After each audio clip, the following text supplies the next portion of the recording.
So let's talk now about sales. Let's start getting right into it with prospecting, okay? This is the first step to it.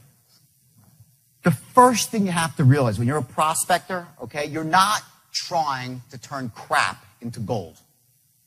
The biggest mistake salespeople make is they try to turn non-buyers into buyers, okay? Just look at it like this. As a prospector, they call prospecting like a gold prospector, right? When you see a guy in the movies and he's prospecting for gold and he's got a pan, right?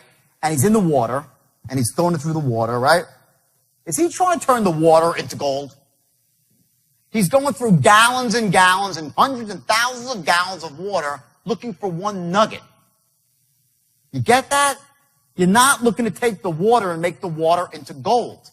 You're looking for the nugget. That's what prospecting is. If you go out there and look for, let's say a room of 100 people, okay? Let's talk of 100 people, okay? Okay? You have people that are ready.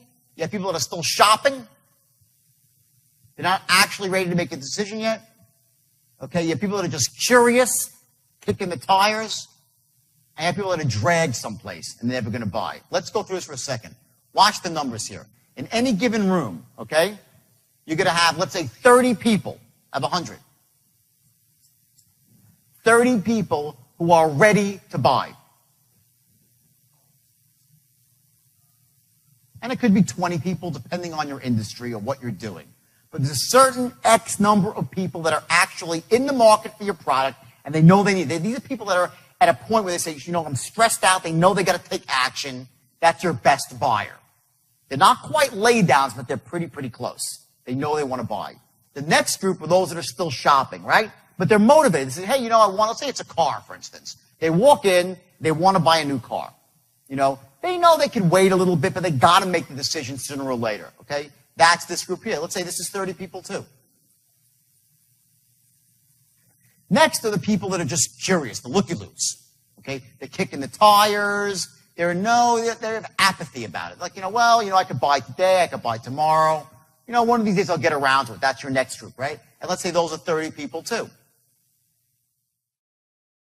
Lastly, okay, last group, you have 10 people here that were dragged and that will never buy from you, okay? Now, depending on the situation, okay, what business that you're in, let's say you're in, for instance, credit repair. I know some of you are in credit repair. Who's in credit repair here? Great, you got a couple. Perfect. Let's say you're in credit repair, right? And you're giving a seminar. And you're in a seminar room and you're trying to get 50 people in a room and you're trying to figure out, who are the buyers in the room. In any given room like that, you're going to find 10 people that will never buy. They were just dragged there. Maybe their credit's not that bad. They have no need for your product, or it's bad, but they don't care. They're past the point where they even give a shit about it. Okay? That's the lowest group here. Okay? They don't care. Next up, the 30 people who are curious. Okay? They're not very good buyers, these people. They're there, but they're like, I don't know. I don't really care about my credit. Maybe I'll do it one day, maybe I won't. Okay? These people, again, not good. Okay? This group here, the next group up, which is these people that are still shopping, they're in power right now. Okay? They're going to go out, they're going to get their credit fixed somewhere, somehow. They're going to do it, but maybe not today. Maybe they'll do it in 3 months from now, 6 months from now, whatever it might be. If you're selling cars, it might be that, they got to get a new car, but, they're looking around, they're shopping. They're going to get one soon, but not today. That's this group right here, okay? Good group. And lastly, you have the group on top, which are ready right now, and they're stressed out about it. These are the people that know they have to make a decision quickly. Okay? What happens is this, and I see this when I go into companies, typically what I will do is I will listen to them on the phone or making presentations for like a couple of hours before I actually speak to them. And what I'll notice is that when they get one of these people on the phone, it might take them like an hour to close them, when it should take 5 minutes. They'll spend just as much time with this person as they will with this person. See, this person's a great buyer here. The person that's still shopping, but is not quite what's called the action threshold. And the action threshold means that when their doubts about why they should buy diminish to the point where they're below the necessity to buy right now. That's called your action threshold, when you will actually take action and buy a product.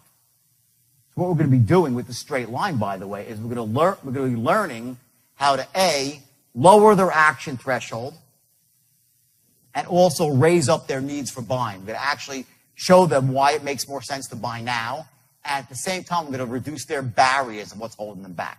We're going to go in both directions at the same time.